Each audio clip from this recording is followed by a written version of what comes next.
Hey, good morning. Today my outfit of the day is from Old Navy. I got this on sale. I believe the pants was like $14 and the top was like $5. Of course it was 14 and some change and then 5 and some change, so let's just say 15 and $6. But yeah, they are joggers and they're loose fitting. They still stretchy. I got them in a XXL, which I thought was gonna be a pretty good size, but they're a little bit too loose. So yeah, I got plenty of room in these guys.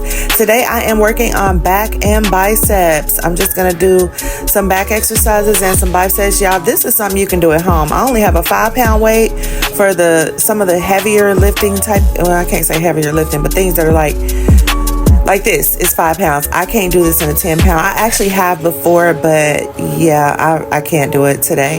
But I have a 5-pound weight and a 10-pound weight, and that is all I'm using. So y'all could do this at home. I could do this at home. I could have done this at home. But today I'm gonna also do a leg workout in a different video. So that's why I'm at the gym. But yes, I did start out with 35 minutes of cardio. I just got on a treadmill for a good 35 minutes. That was 5 minutes cooling down or whatever, and I didn't go over 3.0 on the treadmill, and I did not do an incline, but I just got me some steps in. That's basically what I was doing, and we are working today. So I'm just doing, like I said, back and biceps. So I hope you guys enjoy the workout, and I do hope that this motivates you to get up and move around today, even if it's for like 10 minutes. Okay, let's go.